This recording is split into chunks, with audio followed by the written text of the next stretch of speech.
राजस्थान में लोकसभा चुनावों की वोटिंग खत्म हुई और दो फरमान जारी हुए हैं टर्मिनेशन के, यानी कि बर्खास्तगी के। एक का नाम अमीन खान होता है और दूसरे हैं बालेंदु शेखावत। दोनों का सस्पेंशन क्यों हुआ है, पीछे की कहानी क्या है और इतिहास क्या है, आज इसी पे चर्चा करेंगे। नमस्कार, मैं प्रदीप हूं और आप थिंक 360 देख रहे हैं। लोकसभा चुनाव में खेल जो है वो कांग्रेस अपने हिसाब से खेलती रही। कांग्रेस से खेल जो हनुमान बेनीवाल अपने हिसाब से खेल गए और कांग्रेस से खेल अपने ही हिसाब से हरीश चौधरी भी खेल गए। उमेदाराम जो कि आरएलपी की बोतल छोड़ के पंजे का निशान था में क्या हुआ, तमाम बातें हैं। लेकिन आज बात करेंगे कि क्यों ही अमीन खान जैसे धुर कांग्रेसी सोच वाले नेता का, जिनकी राजनीति में कांग्रेस झलकती है, वो वाली कांग्रेस जिसका आईना दिखा के वर्तमान वाली कांग्रेस जो है अपने भाषणों में वोट की अपील करती हैं।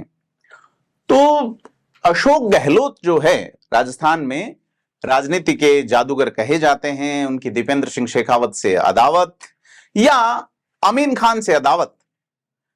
मुझे मौज रामपुरी याद आते हैं कि जंग में कत्ल सिपाही होंगे और सुरखरू जिल्ले इलाही होंगे। दो कांग्रेस के सिपाही कांग्रेस ने ही जिबह कर दिए हैं 6 साल के लिए। एक का नाम अमीन खान है और दूसरे बालेंदु शेखावत हैं। बर्खास्त किए गए हैं पार्टी की सदस्यता से 6 साल के लिए। अमीन खान अपनी साफगोई के लिए पहचाने जाते हैं और बालेंदु तथा उनके पिता दीपेंद्र सिंह सचिन पायलट के प्रति निष्ठा के लिए। अमीन खान की साफगोई और शेखावत की निष्ठा इस बर्खास्तगी का मूल कारण है। बाकी जालोर और बाड़मेर वाला मामला तो तात्कालिक है। इतना सच बोल कि होठों का तबस्सुम न बुझे, रोशनी खत्म न कर, आगे अंधेरा होगा। निदा फाजली को याद करते हुए अमीन खान को अगर समझें तो अमीन खान शायद इसी राह पे बढ़े थे कि आगे अंधेरा होगा और वो खुला समर्थन एक तरीके से रविंद्र सिंह भाटी को दे बैठे। परंतु अमीन खान और बालेंदु कितना भी सच के साथ हों, उन्होंने शायद अशरफ मालवी को नहीं पढ़ा, जो लिखते हैं कि हुकूमत से एजाज अगर चाहते हो, अंधेरा है लेकिन लिखो रोशनी है। एक और पत्र पे नजर डालनी चाहिए। पत्र लिखने वाले का नाम राजेंद्र राठौड़ होता है। चुनाव तारानगर से हार गए, लेकिन राजनीति में वजूद अभी भी राजेंद्र राठौड़ का कायम है। अब राजेंद्र राठौड़ वाले पत्र से अशोक गहलोत खेमे की भी मुश्किलात बढ़ सकती हैं। अगर बर्खास्तगी वाले दोनों पत्र जिन पे हस्ताक्षर हैं प्रभारी सुखजिंदर सिंह रंधावा के, उनसे आगे बढ़कर राजेंद्र राठौड़ वाला लेटर पढ़ें तो राजेंद्र राठौड़ अशोक गहलोत पर लोकेश शर्मा के लगाए आरोपों को कानूनी जामा पहलाने और कार्रवाई की मांग करते हैं मुख्यमंत्री भजनलाल शर्मा से। उन्होंने सीएम को पत्र लिख के उच्च स्तरीय जांच की मांग की है। अब अशोक गहलोत का भी बयान तो आया है, परंतु अशोक गहलोत अपनी आस्ती ने चेक करके शायद खुर्शीद अकबर को याद करते हुए सोच रहे होंगे कि वक्त जो है वो कितना क्रूर होता है कि सरों पर ताज रखे थे, कदम पर तख्त रखा था। ये कैसा वक्त था, मुट्ठी में सारा वक्त रखा था। लोकतंत्र में फोन टेपिंग और जासूसी बड़े मसले हैं। भारत में ही कई सरकारें चली गई। चंद्रशेखर की सरकार जासूसी के आरोपों के चक्कर में गई थी, हेगड़े की सरकार गई, चाहे अपन वाटरगेट कांड देखें, और तमाम देश दुनिया की अगर आप गूगल करेंगे तो चीजें सामने आएंगी। लेकिन अशोक गहलोत पे क्या एक्शन होगा?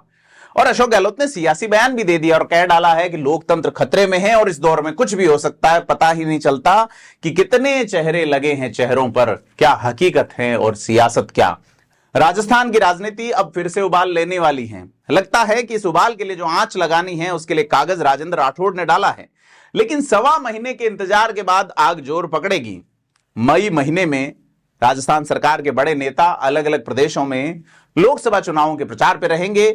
ऐसे में सीधे तौर पे लग रहा है कि सिस्टम मसाले पकाएगा और किस आंच पर किसे कितना वक्त देना है और उसे कैसे ही रोस्ट किया जाना है, यह तय करेगा। इसी बीच अशोक गहलोत शायद उम्मीद कर रहे होंगे कि बेटे वैभव गहलोत किसी तरह संसद पहुंच जाए, किसी तरह लोकसभा सदस्य की शपथ ले ले। लेकिन यह तो जनता के निर्णय पर डिपेंड करेगा कि जनता ने क्या निर्णय दिया है। और अगर बर्खास्तगी वाले मुद्दे पे फिर से लौटे तो दोनों ही नेताओं के बारे में बताना चाहूंगा कि अमीन खान दिन को दिन और रात को रात कहने वाले आदमी हैं। दीन ईमान वाले एक ऐसे नेता जिसे कहा जा सकता है कि नेहरू, गांधी, पटेल के दौर की कांग्रेस को कभी देखना हो तो अमीन खान से मिलिए। उनका वह भाषण पढ़िए जब उन्हें मंत्री पद से बर्खास्त किया गया था। दीपेंद्र सिंह शेखावत अध्यक्ष थे विधानसभा के, और उन अमीन खान को मौका दिया था कि महिला राष्ट्रपति वाले मामले में उनके बयान पर वो अपनी सफाई दे। अमीन खान सफाई भी देते हैं। थोड़ा आपको उसके बारे में बता देते हैं। बात फरवरी 2011 की है।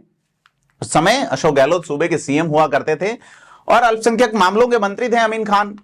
पाली के प्रभारी मंत्री भी थे। मैं उस बैठक में मौजूद था जब मैं रिपोर्टिंग करता था पाली में। तो पाली में तो कांग्रेस की बैठक हो रही थी पाली में, थोड़ा सा बाहर की तरफ मानपुरा भाकरी एक जगह है, और वो भाकरी जो है वो महाराणा प्रताप के मामा मान सिंह के नाम पे हैं, जो कि शासक हुआ करते थे पाली के। और वहां पे कांग्रेस की बैठक चल रही थी। कांग्रेस के कार्यकर्ताओं ने यह कहा कि 2 साल से अधिक सरकार बने हो गए, कमेटियों का गठन नहीं हुआ, और आयोग और बोर्ड निगमों में नियुक्तियां भी कांग्रेस के लोगों की नहीं हुई है, भाजपा के लोग बैठे हुए हैं।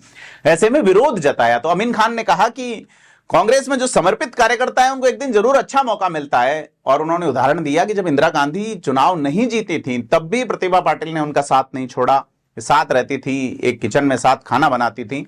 आज प्रतिभा पाटिल राष्ट्रपति हैं। तो यह मामला शाम तक जयपुर के एक मीडिया हाउस, जयपुर से चलने वाले एक मीडिया हाउस, जिसके बारे में अमीन खान ने सदन में वक्तव्य दिया और कहा कि इस मीडिया हाउस ने उसे ऐसे प्रचारित किया कि अमीन खान ने देश की महामहिम राष्ट्रपति श्रीमती प्रतिभा पाटिल का अपमान किया। अमीन खान के खिलाफ एक कैंपेन चला। अमीन खान को मंत्री पद छोड़ना पड़ा। उस बैठक में मैं खुद गवाह था। अमीन खान का कहने का तरीका यह था कि प्रतिभा पाटिल उस वक्त भी कांग्रेस के साथ रही, इसीलिए उनको अध्यक्ष बनाया गया, ऐसा उनका मंतव्य शायद नहीं था। विधानसभा में बोलते हुए भी उन्होंने कहा कि उनके खिलाफ एक षड्यंत्र रचा गया और वे उसे तोड़ नहीं पाए। उनके मन में कतई राष्ट्रपति के अपमान की भावना नहीं थी। और ये जो आप वीडियो के ऊपर एक लिंक चल रहा है वहां देख सकते हैं अमीन खान का वह पूरा संबोधन। इसके डिस्क्रिप्शन बॉक्स में भी आप देख सकते हैं कि विधानसभा में अमीन खान क्या बोले थे जब उनसे इस्तीफा लिया गया। महिला वाले मामले में उनको सरकार से पद छोड़ना पड़ा। लेकिन इसी अशोक गहलोत की सरकार में करीब 10 साल 12 साल बाद एक और मंत्री बर्खास्त किए जाते हैं महिलाओं के मुद्दे पे, लेकिन उनका वक्तव्य नहीं हो पाता। ये वक्त की बात है। उस वक्त दीपेंद्र सिंह शेखावत अध्यक्ष हुआ करते थे। इस बार सीपी जोशी थे, जिनके जिम्मे लंबे समय तक रहा कि अशोक गहलोत की सरकार किस तरीके से। हालांकि अमीन खान जो है वो 2018 में भी विधायक बने, लेकिन मंत्री पद नहीं पा सके और अशोक गहलोत के अधिकांश समय तक निशाने पे ही रहे।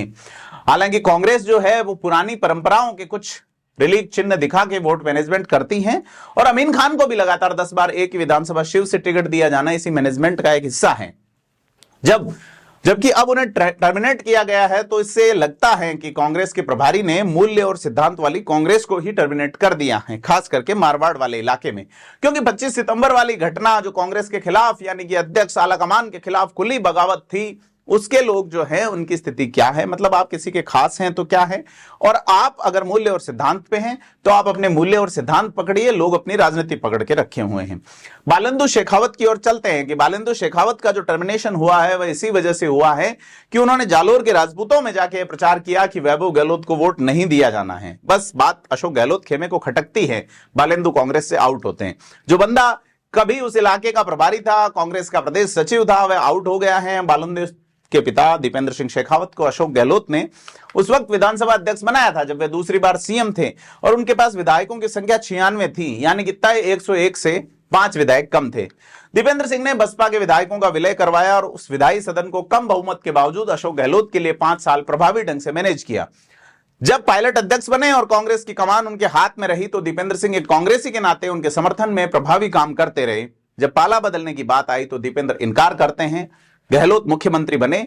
दीपेंद्र सिंह जो अशोक गहलोत से भी के समय से भी या उनके पुराने समय से भी कांग्रेस की राजनीति कर रहे थे, उन्हें कोई पद नहीं दिया गया।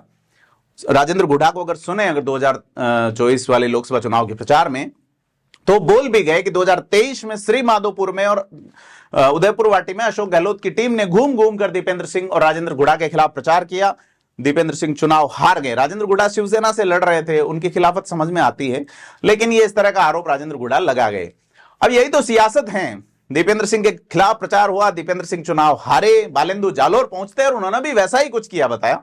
बालेंदु ने अपना बदला लिया और गहलोत खेमे ने भी अपना बदला ले लिया है। इर्तिजा निशात कहते हैं कि कुर्सी है तुम्हारा, ये जनाजा तो नहीं है, कुछ नहीं कर सकते तो उतर क्यों नहीं जाते। अशोक गहलोत कहते रहे कि कुर्सी मुझे नहीं छोड़ रही, मैं छोड़ना चाहता हूं। लेकिन खैर छोड़िए, अमीन खान और बालिंदु के बहाने से हम राजनीतिक बदलों का इतिहास देखें तो उसमें नवोदितता या उम्रदराजी नहीं देखी जाती। उसमें यह भी नहीं देखा जाता कि व्यक्ति संभावनाशील है या संवेदनशील। मूल्य और सिद्धांत भी नहीं देखे जाते, यहां तक कि पूरा जीवन समर्पित किया हुआ सिलेबस भी नहीं देखा जाता। जीवन समर्पित करने वाले अमीन खान भी नहीं देखे जाते, और यहां भी नहीं देखे गए हैं निश्चित तौर पे। ये वही अमीन खान हैं जिन्होंने नवंबर 2023 में मुझसे बात करते हुए कहा था कि सचिन पायलट ने कांग्रेस के साथ बगावत करके गलत किया। तो अमीन खान सच को सच कहने वाले आदमी हैं।